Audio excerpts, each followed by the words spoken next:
So, Micah, how's your diet going? Fat-free, sugar-free, fun-free, and everything free. It's from the show You on that's now on Netflix. It's from Okay. season 3, where Uh, Love where she's bringing over cupcakes to the birthday party for their neighbor, and she's trying to make friends with the super mom that's in the suburb neighborhood that they would oh, move to. the crunchy granola. Oh, I Yeah. hate those And people. she's trying, and so she's making cupcakes, and she was like, "It should be fine. It's fucking fat free, sugar free, fucking everything free." That was the sentiment of one of my closest friends out here, who I've now started a business with along with her and another person. And she couldn't eat anything because she didn't know she has colitis and it was undiagnosed. So she couldn't eat dairy, she couldn't eat gluten. She's Italian, by the way. So she's like, I'm just eating textured air. No, I feel that. I feel like I'm just eating liquid air essentially, and I am only going to be getting through this weekend by sheer distraction. Is essentially what is going to be happening. So I'll be probably doing a movie marathon of maybe Twilight or actually maybe the Boondocks more because I've been really into rewatching the Boondocks lately. But I'll probably do Twilight. I got to say, I'm sorry. I am going to be better this year at uploading because I still haven't uploaded the Aquarius episode, but I am going to do it today since I have nothing better to do than 7 days left in Aquarius season, and you're gonna upload. Yes, because it still counts. It still counts. This week has just been absolute chaos for me. I do apologize. I realize that that's still an excuse, but it's the honest excuse. I will be better at uploading episodes because last year I was shit at it, honestly. I was so bad.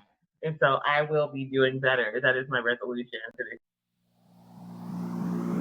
1, 2, 3, 4.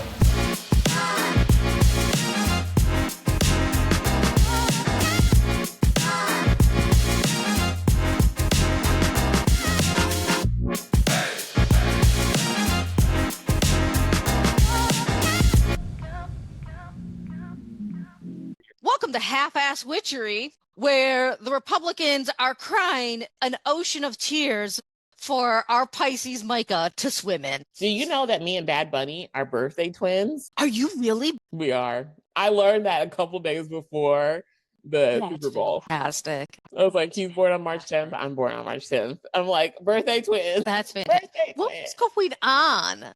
Because I don't know. I feel like there's a lot of Latinos that are born in March. Because my mom's a Pisces. Yeah. My one cousin's she's a Pisces Aries cusp, and her mom is a Pisces Aries cusp. Is there anything that's happening, any sort of holidays that are happening like in Gemini Cancer season for the Latino community? So that would be like late May to June. Cinco de Mayo, but that's Taurus season. I can't think of any. I don't know, because in my family, everybody's freaking born in May. But there's a bunch of Pisces. Okay, so what I discovered is Father's Day, Memorial Day, and San Juan Eve, where everybody jumps in the water backwards. Oh, yeah, there is a bunch of holidays that go on in Puerto Rico that we have that may explain a bunch of the birthdays. I gotta look to see what's going on. It could also be just because it's Father's Day and Puerto Rican men are fucking horny bastards. What says Father's Day like another child? Yes. So me and Bad Bunny are birthday twins. How did you feel about the halftime show, Vanessa? I got really homesick watching it. Okay, explain. Okay, first of all, I'm not from Nueva York. I'm from Cleveland. So the Super Bowl made me homesick because the sugarcane fields reminds me of the stories my mom used to tell me about my Papa Pedro, her father, who's also a Pisces, and how he used to work in the sugarcane fields for $5 a week. When they had Ricky Martin come out, I saw that and I wanted to scream. I'm like, but I was watching it. I wasn't watching it live. I watched it afterwards and I was in my bed and Mountain Man was sleeping in his room. So I didn't want to wake him. The cuatro, the guy playing the cuatro, oh my God, that moved me so much. The cuatro is a traditional Puerto Rican guitar. Like it's double stringed and that's why it makes the sound it makes. And then when he was dancing with the little girl, I'm like, I used to do that. Like I danced till like 1, 2 in the morning And then when he woke up the little boy on the chair, and I'm like, oh, I used to do that too. Yeah. Everything reminded me of what it's like to grow up Puerto Rican. Yeah. It's like to grow up as a Boricua. Like everything reminded me of that. So Yeah. it hit home. And the piragua stand reminded me of, I want to take Sombra back to Puerto Rico, because when she first went to Puerto Rico, it was for my Mama Anna's funeral, who she loved. And my Mama Anna loved her, but that's because she's a light-skinned Hispanic child. And my Mama Anna was mildly racist. Yeah. Yeah. But Well, not racist, colorist, wouldn't it be? I think it would be colorist, yeah. And Yeah. that's a Latino thing, because me and my one Mexican son that comes in a lot and helps me with things, he mentioned the same thing. That's big in his family too. So it's a Latino thing to be colorist, and I'm like, that's fucking weird. So It is it's big in the Black community as well, but for sure. Which I think is so odd is that it's not technically, racist, because racism is about like power and balance.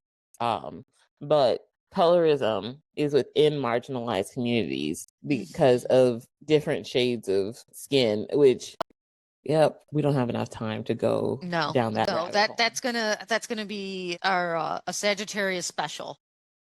Yeah. It's 2 hours long of us just straight bitching about everything that's wrong with society and why it needs to burn down. But so what did you think of the halftime show? Oh, I loved it. I think anybody with any sort of culture got at least the gist of it. I love that we went from Kendrick last year to Bad Bunny's performance this year. They both had very strong political stories behind them. I didn't understand all parts of the Bad Bunny's performance, but to be honest, I didn't need to be behind it. And so, but I'm like, what I did get the gist of is that, like you were saying, this is what it is to grow up Puerto Rican. And I don't know if that's just because I've been around you for a long time, or just because I take interest in cultures that are not my own. And so I got that when he first started the performance, the going to, sorry if I don't know the correct terms, but like the frozen ice. We call them piraguas. And then like the coconut water stand, I think, or whatever, with the coconuts on them. And then the guys playing the dominoes, and then those specific chairs they're sitting in as well. We owned the whole ass table set of that shit. I think might still have some. All of those are very reminiscent, or not reminiscent, they're very ingrained in Puerto Rican culture. And so, especially with children also, because at first I didn't get the part about the little boy that he had in the performance that he gave his Grammy to. I didn't know how to interpret it, because I was like, is he doing a visual of his younger self watching him? Okay. Yes. Right. Yeah. I was like, because everybody kept saying it was the kid who was being used as bait by ICE, but it wasn't. It was just a kid who looked like, and if you look at the pictures, the kid looks fairly similar to him. Okay. Yeah. And so that's what I kind of got, is that it's his younger self watching him get his first Grammy. And either way, it's moving. Now, what I think is also interesting, white people, y'all are so up in arms about this man calling his performance disgusting because it wasn't in English. But if you translate his lyrics to English, those are some of the sweetest lyrics I've ever heard. Okay, nothing but love in those lyrics, or at least just having a good time. Why are y'all so against fun and love? They'd rather hear a song about, whatever the fuck Kid fucking Rock a teenager. Yeah. Oh, I heard that show went to shit because he didn't even remember his own goddamn lyrics. Just looking at his performance, why would they do that? Where they had him out on that huge stage, and I don't know if it looks like his band was there at one point and then they were gone for another part. But the part that I'm talking about is where he was up there just completely by himself, like full-blown 5th grade talent show situation happening, and he's just up there hooping and hollering. I'm like, this is what y'all came to see, huh? Okay. Meanwhile, Bad Bunny's got people dressed up like tall grass. Like, also cameos, and the cameos. Yes, we had Cardi B, Pedro Pascal, Ricky Martin. I think I'm missing. Oh, and then Lady Gaga, Jessica Alba. She's finally embracing her Latina. I didn't know she wasn't at any time, but I'm like, because I know she or not. She's famous for not embracing her. Interesting. I didn't know that. I just know that, she went dark for a little bit and she wasn't in any movies, but she came up with the Honest brands or the Honest Kids brand or whatever. Does she still own that? No, Probably I don't not. know. I don't know. She holds a stake in it. Okay, so she still holds a stake in the company. Yeah. I love that. Honest company. I was like, I think honestly that's interesting. I give her props because from what I understand, she founded that company. But it's, I think, very rare that we see celebrities make a brand and then that brand gets big. Speaking of Pisces season, I need some of my celebrity Pisces, not that they listen to our podcast, but I need them to come to the front just in case they are listening. Miss Clarissa Shields and Papoose, what's happening? What are y'all doing? They're both Pisces, and honestly, this is very reminiscent of a Pisces relationship. This is why I never wanted to be in a Pisces relationship. Both of them are delusional as fuck. She's delusional that man likes her, and he is delusional that he thinks that the things that he's saying about her are actually compliments if he doesn't want to get back with his ex-wife. I need both of them to snap into reality. I need both of them to snap in because he also thinks he's way bigger than he actually is. And Clarissa Shields is a champion. She needs to act like it, not act like she is worth something just because she's with this man who's not even a B-list celebrity.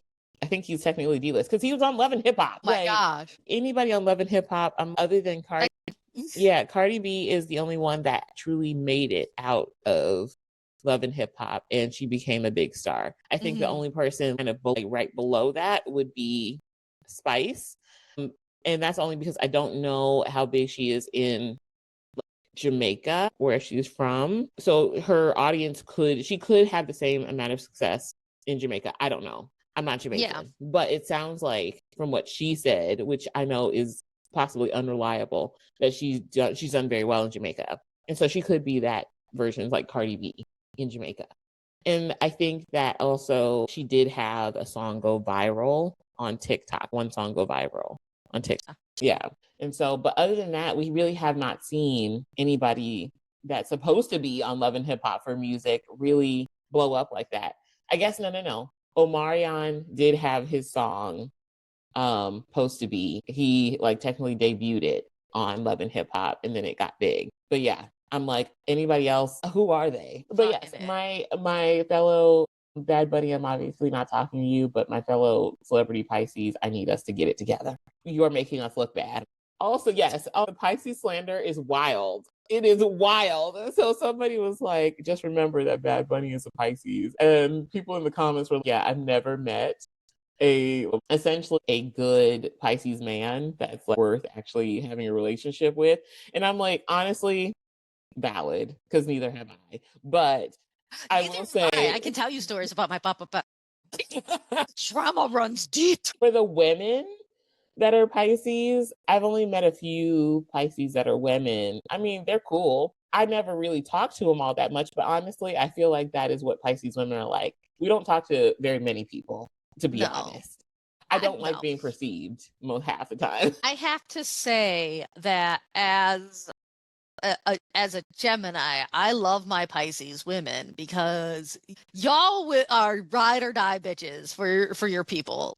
I still love to tell the story about how my mom made my baby daddy cry.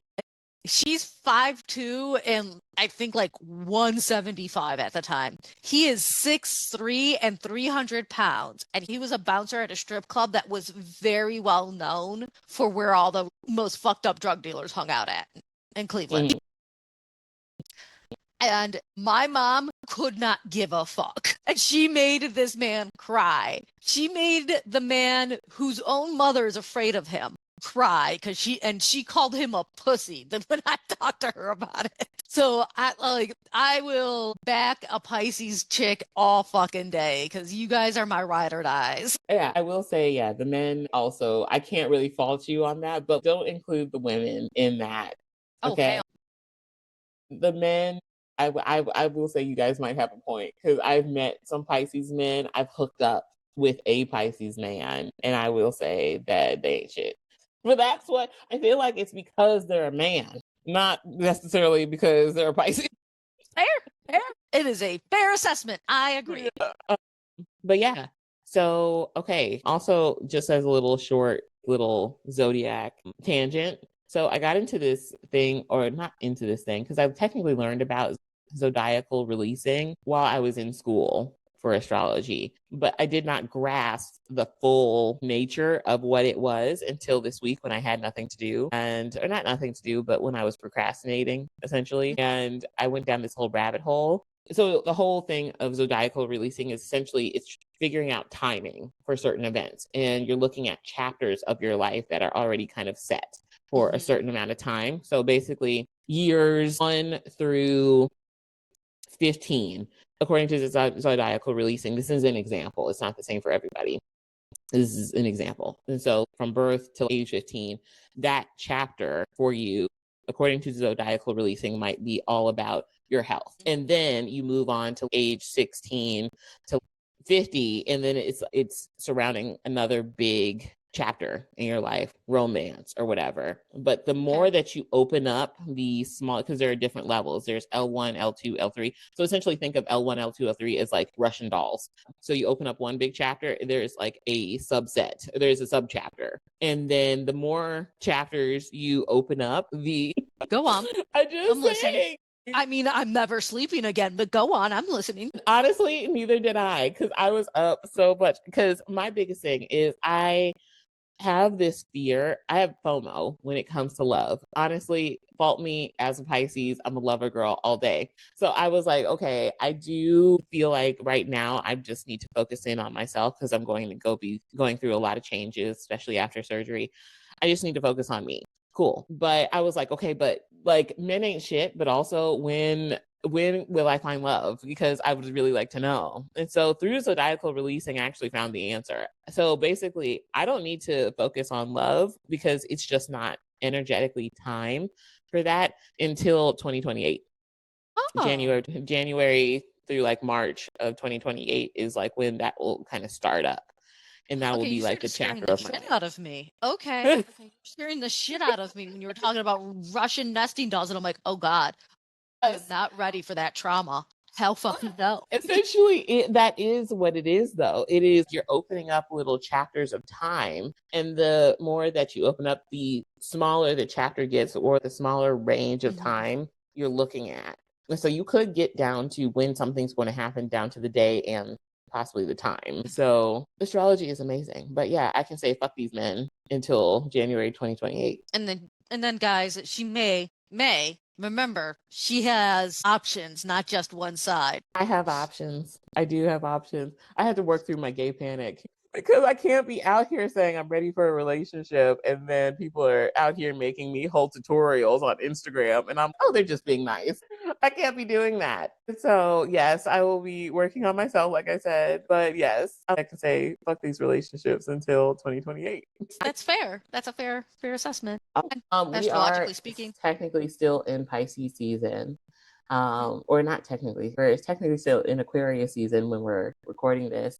As I said to Vanessa, so you already know about the eclipses that are happening. So I hope everybody stayed safe through the eclipse for Aquarius because, mark yourself safe. And Pisces season, we do have Venus going into Pisces. And so it'll be in Pisces for a little bit. And so that'll be really nice because even though we do, unfortunately, for the first half of Pisces season, we do have Mercury being retrograde. I am not happy about this. I know none of us are happy about this. Me and Vanessa already experienced Mercury retrograde pre-shadow at trying to just do this episode. Yes, but we have Mercury retrograde in Pisces. We have Venus in Pisces as well. So it's a little salty, a little sweet, but I think it does open up a lot of opportunities to be able to reflect, talk through things slowly so that everything can be understood or understood from both an individual internal standpoint, but also to be able to listen, to understand rather than to react or to respond. I think there's a lot of great potential for that with Venus being in Pisces as well, because Venus loves being in Pisces. Honestly, I can't wait until I have a birthday where Venus is in Pisces for my solar return. That's going to be the best birthday ever. Yeah.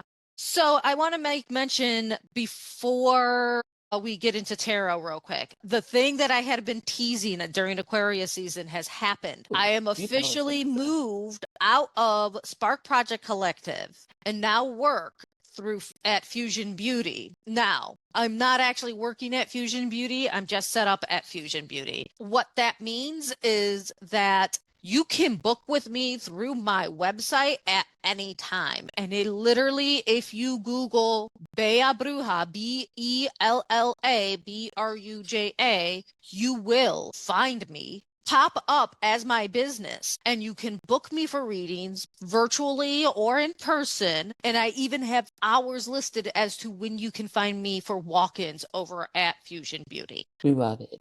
Yes, and that place is so fucking cute. If you're following me on Instagram and you've seen that place is definitely our style. Yes. Everybody make sure to follow Vanessa if you're not already. Where can they find you? I know that we usually do this at the end of the episode, but still. Yeah, but no, because everybody clicks off at the end of the episode once they get their horoscope. So we're doing this now. So now you have to listen. You can find me on all the socials at Bella Bruja or Bella Bruja, which is BELLA BRUJA. YouTube, it's going to be, if you're watching this on YouTube, then you already found me. But if you're on the Half-Ass Witchery page and you're watching this and you want to follow me for your 3-card weekend readings and Herb of the Week, that's BELLA-BRUJA. Micah, since we're getting this all out of the way now to force people to listen to us, where can they find you? Well, guys, here's the thing. So I am, I think, officially out of the tarot and astrology business. I mostly just do it for myself and then for gigs. So you can find me on Gig Salad at Mystic Eden. If you're in the Ohio area, book me for all your parties. You can go to my TikTok, which is Eden Eye Astrology, if you want to watch all my old videos, but I haven't honestly posted on that since December of last year, nor have I posted on Instagram, which is Eden Eye Tarot, I think, or Eden Eye Astrology on Instagram as well. But if you would like to book me for any gigs, I do have 10, soon to be 11, 5-star reviews, of course, because when you're in my hands, perfection. Speaking of which, I had a gig yesterday. So I am used to parties, like doing parties and, dealing with different personalities and everything like that. Cool. What I was not expecting, nor was it a thing that I usually happens, is that I was reading for a party, a house party. I think it was a Valentine's Day party. And the woman that booked it, she was making sure that everybody was coming to get their readings so that we could click through on time and be on time ending. And so she would go into the kitchen, and mind you, I'm sitting on like the other side of the kitchen, so I can hear everything. And so she was okay, I went to go get my tarot card reading done. Does anybody else want to go? And I heard like a resounding no from quite a few people. And it happened a lot where, somebody would come in, they would get their cards read. I think the 12 people that were there, maybe I read about 6 or 7 people. And the host was, I don't know. She was, I don't want to force anybody to come get their cards read. She was like, she said it jokingly, but I think that's really what was happening. Is she was like, I think they're afraid of you. And it's so interesting to see with white women, especially how they react to tarot. Some of them are all for it. And then others are very much standoffish, like, absolutely not. I don't mess with that kind of thing. And I think that was the case for this week, because I know that she was joking, but I don't think that's completely not true. I think that a lot of people are afraid of tarot, which I find so interesting, because I'm not telling anybody things that they didn't already sense or that they didn't already know. And this could not just be fear that's come from like Hollywood's version of tarot, or it's society, it's religion. Yeah. Mm-hmm. Which I thought was so interesting, because that was the first time that I experienced that at a gig, because I'm being paid to be here, use my services. And it's funny because the Latino community, we're really religious. Church every Sunday. The reason I'm learning Spanish is because a good chunk of my clients speak Spanish. Mm-hmm. I have one who I basically had sent him on a little journey to find someone to teach him and initiate him under Yamaya. And when he was talking to one of his cousins about it, and she goes, "Who?" He's La Virgen. She understood immediately. So I think it's funny, like white people being all about not doing the magic and then being two-faced about their religion. Yeah. And Latinos being all in on their religion and just being, well, yeah, that's magic. It's okay. I'm going to go see the bruja because my husband cheated on me for the 7th time. I'm going to fuck up his life. Stabbing him ain't working. No, absolutely. I think it's really interesting to see the different reactions to tarot and magic, but it's kind of hypocritical because some of the things that they do watch or just going to church. This doesn't sound witchy to you at all? No? Okay. Drinking the blood of a man symbolically. Eating his flesh. It doesn't sound weird to you at all? No.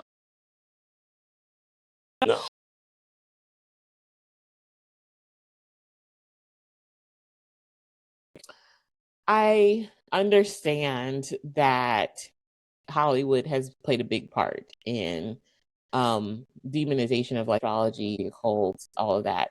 But the fact that they think that they're so far removed from it is hilarious. Because the Catholic Church is the most witchy thing I've seen in a very long time.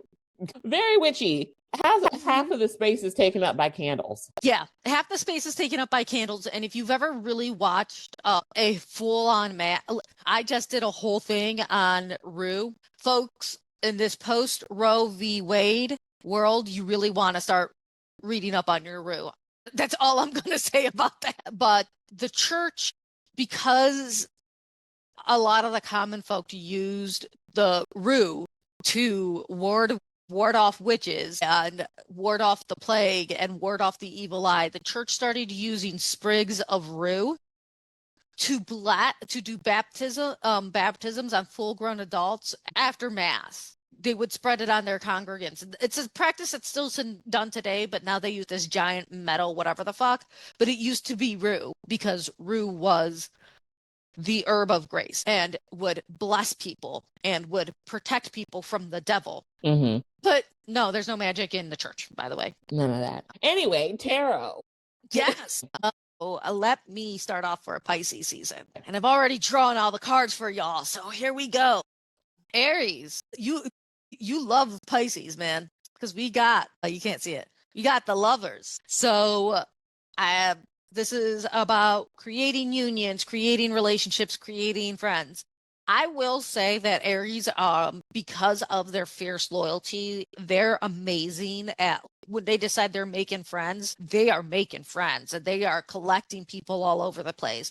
And they are probably, for long-term relationships, they're one of your best options. So the Lovers card is up for Aries, and I do love that the Lovers card is up for Aries because that just means y'all are loving love, and y'all are definitely strengthening those relationships that you're already in, building new ones, or, finding your people, whether it's for the night or for the season. Okay, I had to get myself together here since Vanessa already pulled all her cards.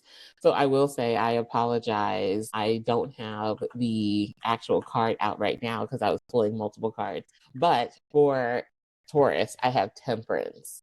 So Temperance, it slightly does make sense for you, Taurus. We're not quite at your birthday in Pisces season, but I think Pisces does somewhat have to do with going with the flow. As a Pisces myself, I can't always say that I do that. But what can we say? One of the fish is in a hurry. One of them is not. So Temperance is learning how to find the stillness in between that. I think it's more about timing, in assessing timing. When is the right time to, especially since Saturn is going to be moving into Aries from Pisces, it's a lot about when is the time to actually take action or to actually move, when to have the conversation, especially when we have Mercury retrograde also happening in Pisces season. This is more about taking time to reflect, to heal, then do the thing. Again, coming back to timing. And so that is what I have for you, Taurus. Fantastic. Gemini people, Gente, why do we have to like really lean into stereotypes, especially at the end of the year? Five of coins. We are notorious when it comes to money on not being able to keep it. Pisces season really shows our ass on this one. It's not necessarily that we're not keeping money, but we are definitely fucking up our own stability in some way, shape, or form this Pisces season. I don't know if you know what? I know what it is. It's because Mercury is starting off in retrograde. We're fucking ourselves up. We won't probably be able to unfuck ourselves until Aries season, but we do have the Five of Coins, which basically means watch your wallet, watch your bills, don't get flaky, make sure you're taking care of the shit you need to take care of to keep your foundation strong. But we won't because we're dumbasses. All right. Cancer. We have the Ace of Pentacles for you, which I really love, especially since Pisces is your fifth house. Don't move too quickly. I think the Ace of Pentacles is very much, earth energy, but it's also where you find security. On one end, this could be about some new job opportunity that you've been waiting on and you're hearing back from them. And you got a new job, you've got new security and streams of income. I love that for you. But this could also be about really standing on business. I think about the Ace of Pentacles as not just a safe space or not just financial new starts, but or even planting seeds. This is, I am grounded. I have boundaries, people. And especially when we look at Pisces energy, there can be some issues with keeping boundaries. And so standing 10 toes down on business, I think, is you creating your own safe space when you're dealing with people, especially in love or self-expression or even dating and romance. Finding hobbies. I think all of that, especially with finding hobbies, maybe you're getting crafty and taking up wire wrapping or something physical along those lines. Hopefully sex is not your only pastime that you're indulging in. But yeah, that is what I have for you, Cancer. It was a little specific on the wire wrapping. I mean, there can be some wire wrapping during sex too. Just want to point that out. Leos, y'all think you're so charming sometimes. Not this time. Not this time. We have the Page of Swords in reverse. We are talking. You guys just do not know how to get your foot out of your mouths and your heads out of your asses this season. Like, normally, you could talk your way out of a gang fight. You're talking yourself into getting jumped by a bunch of 5-year-olds this season. Good for you. Mercury in retrograde fucks up everybody. I know that. But for you guys, it seems to be hitting hard. I would suggest hitting up Micah as to finding out where exactly Mercury in retrograde is on your charts this season, because it's really fucking you guys up pretty hard. And I would probably begin writing down what you're going to say before you say it, because you don't know what you're saying anymore. Virgo got the World card. The World card. This is the Santa Muerte deck, if anybody wanted to know. So what's interesting is Pisces is your seventh house, and so it's about partnerships. But also, if you think about it, from the first house to the seventh house is a semicircle. And so it can literally be something beginning and then it going into its opposition, which for some people that is the full circle moment. A full circle moment sometimes is a half circle. And so I think either you are coming to a place where things need to be dissolved. Maybe not everything gets dissolved and completed, but it is maybe a to be continued situation. But the World card is a lot about cycles ending, so that something new can grow in its place, or that some of you might even be traveling, because I could see that as well.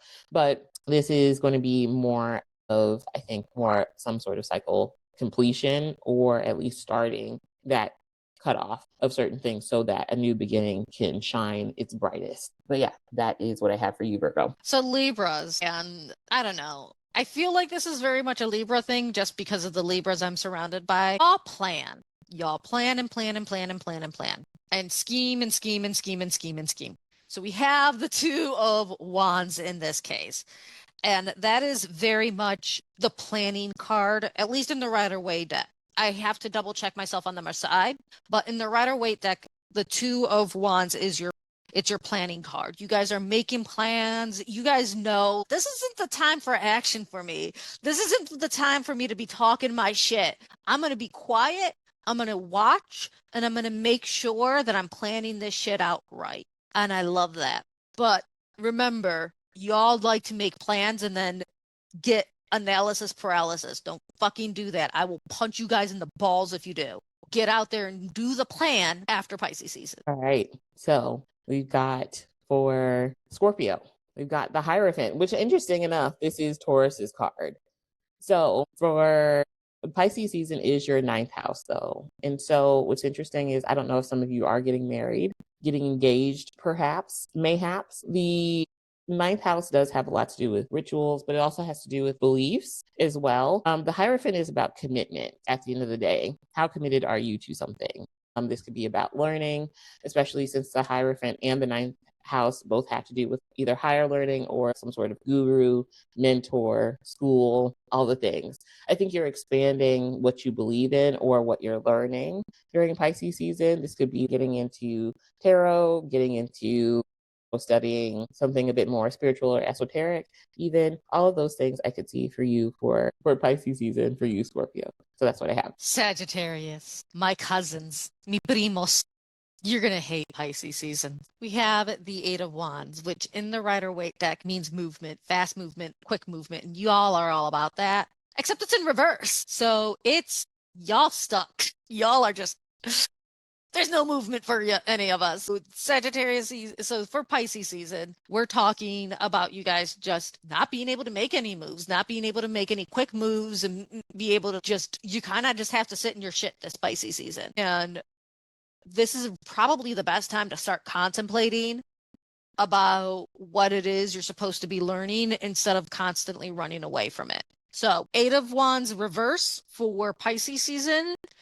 For Sagittarius, you are not moving. Even if you want to, take advantage of the situation. Okay. These last two cards for the last two signs that I have, I'm like, man, because I'm a Capricorn rising, but a Pisces sun. Capricorn, Pisces is your third house. You're learning to shut the fuck up and sit down because you've got the Five of Wands. You're going to be in your fifis mentally or publicly. The Five of Wands is about conflict. And so I think this is more about inner tension for a lot of you, but I could also see it being about that inner tension radiates out to external tension. So this is you being a little irritable, which honestly, as I am going to be probably on my couch watching reruns of the originals and Real Housewives of Atlanta and only drinking liquids, it's fair assessment. I will probably be a little irritable, which is why I've asked for people to check up on me, momentarily. Not momentarily, every once in a while, because I don't want to lash out at anybody. But the Five of Wands, the best thing to do with the Five of Wands is to try to look at things from a more objective perspective and take things in stride. With Pisces being your third house, there's a lot of movement there, especially emotional cycles are unseen, those churning. And so try not to control everything. Do your best. I say that knowing what the next card for Pisces is going to be. Try not to control everything. And I think you'll do fine. It'll be less of a headache for you and for everybody else. Don't be a menace. Okay? Five of Wands. Capricorn. Hear that, Capricorns? Don't be a menace to South Central while drinking your juice in the hood. Speaking of drinking your juice in the hood, Aquarius, we have the Knight of Cups in reverse. The Knight of Cups upright is usually about giving love, receiving love, speaking words of love, giving messages of love. When it's in reverse, we are saying, go fuck your face, go fuck your mom, go fuck the crew you came in with. What's going on, y'all? Like, who hurt you today? Or maybe it's you guys are going through a breakup, and that's fine, but take it out on the Ben and Jerry's, not on the rest of the world. All right? Chill the fuck out, Aquarius. I love you guys. I really do. You guys are fantastic. You're loving. You're fun. You're chaotic as shit. You're everything I love about being human. But goddamn, you are some angry motherfuckers this season. Pull your shit down. Go drink some tea. Knight of Cups in reverse. All right. I got this card a lot yesterday, which is very interesting because what I usually get when I read for a whole bunch of white women is a lot of the Ten of Pentacles. But ironically, yesterday, something was happening in that group, obviously, because I got this card more often than not. We get the Devil card for Pisces. I got this card so many times yesterday. But for Pisces, the Devil is about temptation. As a Pisces, that again, it will be on liquids for basically all of next month. including her birthday. Temptation is something that I definitely will be feeling. But also, the devil is a lot about golden handcuffs, feeling shackled. The devil card is about temptation, but also the devil card is about feeling shackled. And we usually think about this about the jobs that are financially fortuitous, but are kind of killing your soul one day at a time. But in this sense, it could just be about, do the means meet the end? And possibly temptation to kind of veer from the path that you're on. Feeling that push and pull energy, I think, can be a real big part, especially since you are just coming out of a really big cycle with Saturn leaving our sign, and Saturn going into Aries. And so I think there is a big temptation of, just kind of falling back into old habits. But think of all the work that you put in, because the devil card is also Capricorn's card. And so this is not a time to slack off. This is a time to be as ambitious as fuck. Okay? Be kind to other people, because the devil card can also say you're kind of being a bitch. But be kind to other people, but be ambitious as fuck. Care about how other people feel. Don't step all over people in your pursuits, but be ambitious as fuck. Okay. And the temptation, everything as for the temptations, especially for me around food, everything has to end eventually. Best advice I've ever gotten while I was working as a waitress. Everything has to end eventually. So this too shall pass. Pisces. You can hold off on that coffee. Yes. I can have coffee. I just can't have any cream or sugar. Or any sugar in there. And so yeah. All right, guys. Yes. By the time you guys see me next, my face will probably have gotten much smaller, which is crazy. Crazy to think about. But yes. All right. Thanks, guys, for listening. I hope you enjoyed the tarot scopes and this episode. We will be back with Aries season, which is the true new year. So we will see you guys in Aries season. Have a great Pisces season. We've already told you where you can find us. So bye. Yep. Bye. Don't fuck up. And I will not be able to rob Starbucks blind, but I'll be back next year to rob them blind.